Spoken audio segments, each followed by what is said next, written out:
Alaska, often called America's last frontier, is a land of breathtaking wild beauty, towering mountains, endless forests, and untamed rivers. But this beauty comes with a price: profound isolation. With its vast distances and harsh climate, Alaska is separated not just by geography, but by the sheer challenge of getting people and goods in and out.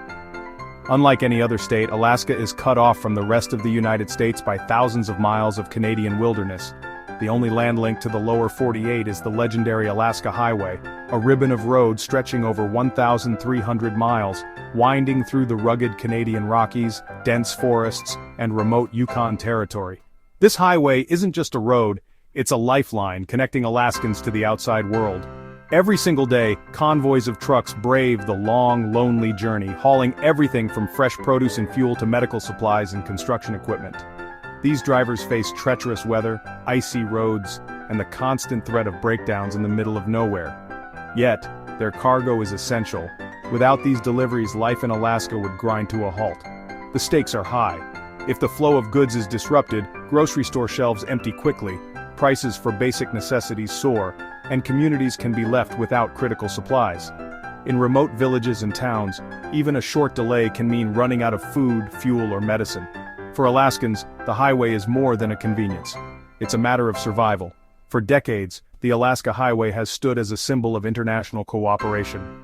American and Canadian officials have worked together to keep this vital corridor open, ensuring that goods and people can move freely across the border. This partnership has been a quiet but crucial foundation for life in the North.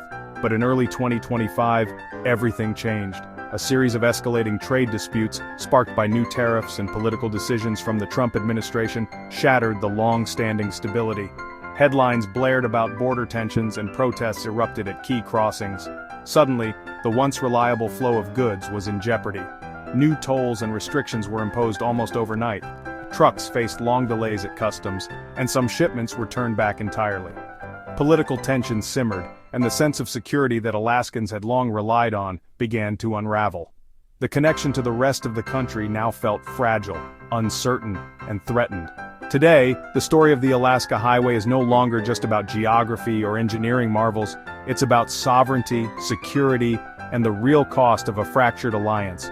For Alaska, the highway's future, and the state's very lifeline, hangs in the balance, shaped by forces far beyond its wild, beautiful borders. In the wake of sweeping U.S. tariffs on Canadian goods, Ottawa responded with what officials dubbed a regulatory recalibration. This wasn't just a tit-for-tat move, it was a carefully orchestrated strategy to send a message to Washington, while also rallying support at home. The Canadian government sought to demonstrate that it would not stand idly by as its economy and sovereignty were challenged. British Columbia, a key gateway for goods traveling between the lower 48 states and Alaska, imposed steep new tolls on trucks bound for the north. These tolls specifically targeted shipments of essential goods, everything from fresh produce and groceries to vital oil equipment and construction materials. The new fees sent shockwaves through supply chains, raising costs for businesses and consumers alike, and making it clear that cross-border trade would no longer be business as usual. In the Yukon, the government took a bold step by banning American-made products from all government-run liquor stores.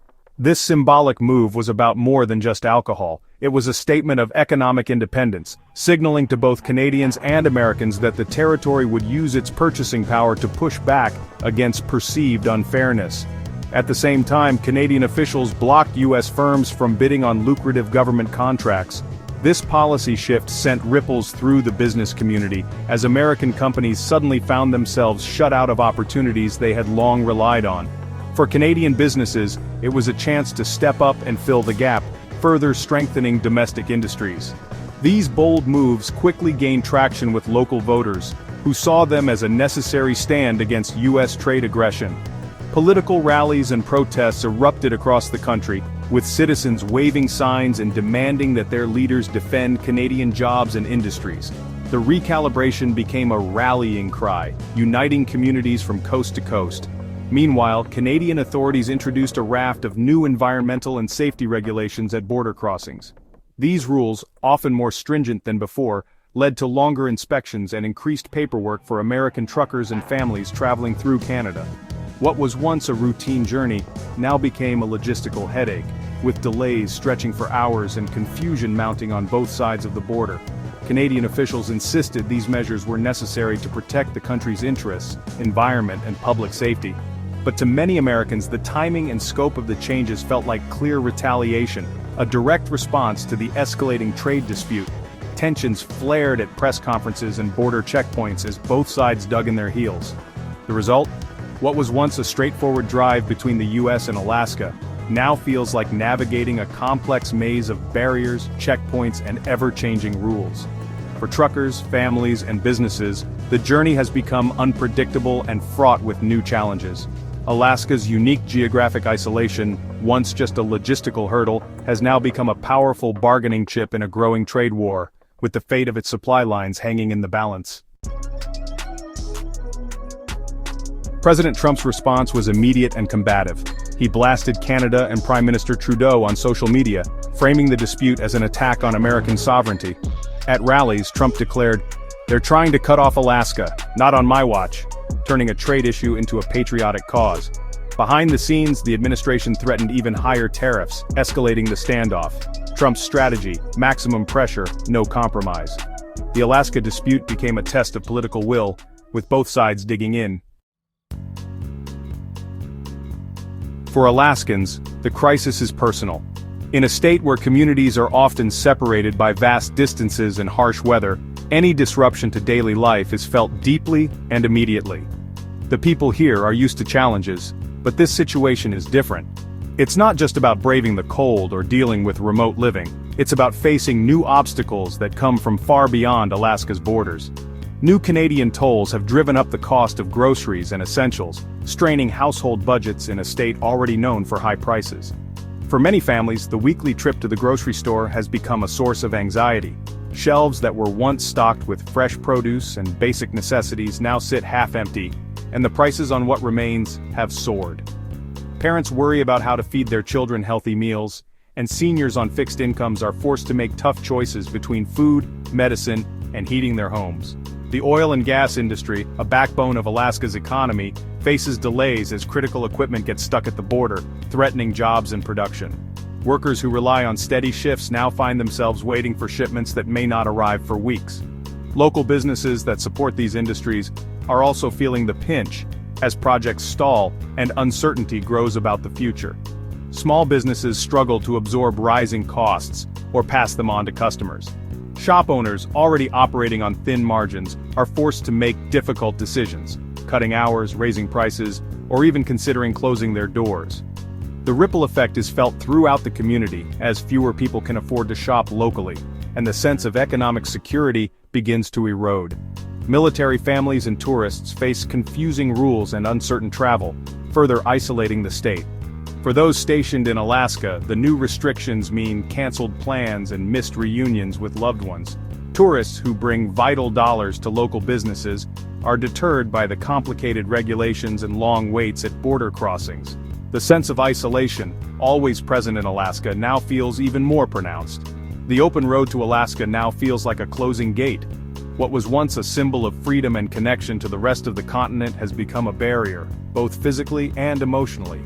The uncertainty about when things will return to normal weighs heavily on everyone who calls this place home. Everyday life is disrupted, and the sense of being held hostage by distant politics is growing. People gather in living rooms and community centers, sharing stories of hardship and frustration, wondering how much longer they can endure these challenges. The resilience of Alaskans is being tested in new ways. Alaskans are caught in the crossfire of an international dispute. As they wait for solutions from leaders far away, they continue to adapt, support one another, and hope for a resolution that will restore the connections and supplies they depend on. For now, the uncertainty remains, and the people of Alaska face each day with determination and hope for better times ahead. The rhetoric on both sides has grown heated. British Columbia's premier called the new tolls a direct response to US pressure, unapologetically defending Canada's interests. Yukon's premier lamented the breakdown in friendship, but insisted retaliation was necessary. In Washington, Trump painted Canada as the aggressor, vowing to defend Alaska at all costs. Alaska's leaders, meanwhile, pleaded for a diplomatic solution, warning of economic disaster. Senator Murkowski highlighted the real pain for small businesses and families. The war of words has deepened the divide, making compromise harder. For now, political posturing overshadows practical solutions. The stakes for both nations, and for Alaska, keep rising. Amid the standoff, a bipartisan group in the U.S. Senate introduced the Canada Act. The bill aims to shield small businesses from the fallout of tariffs and restore stable trade with Canada. Senators Murkowski, Collins, Welch, and Schumer joined forces, showing the crisis cuts across party lines. Murkowski stressed the urgent need for relief in Alaska, where rising costs are hitting hardest. The Canada Act signals growing resistance to Trump's hardline approach, even within his own party. Its fate is uncertain, but it offers a pragmatic alternative to escalation. The bill's existence alone shows there's appetite for diplomacy over confrontation. The question: will Congress or the White House set the course? Legally, Canada holds the cards. As a sovereign nation, it controls its highways and can impose tolls or restrictions as it sees fit. There's no treaty guaranteeing the U.S. free access to Alaska through Canada.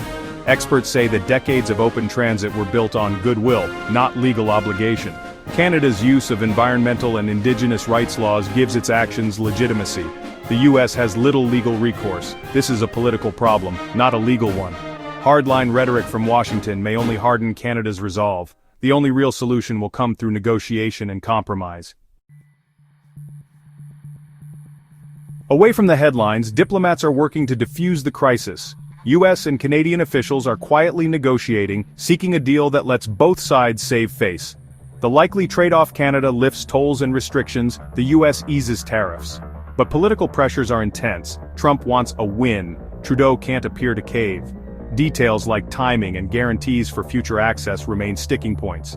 These talks are slow, delicate, and mostly invisible to the public. The outcome will shape Alaska's future and the broader U.S.-Canada relationship. For now, uncertainty reigns. The fate of the last frontier hangs on what happens behind closed doors.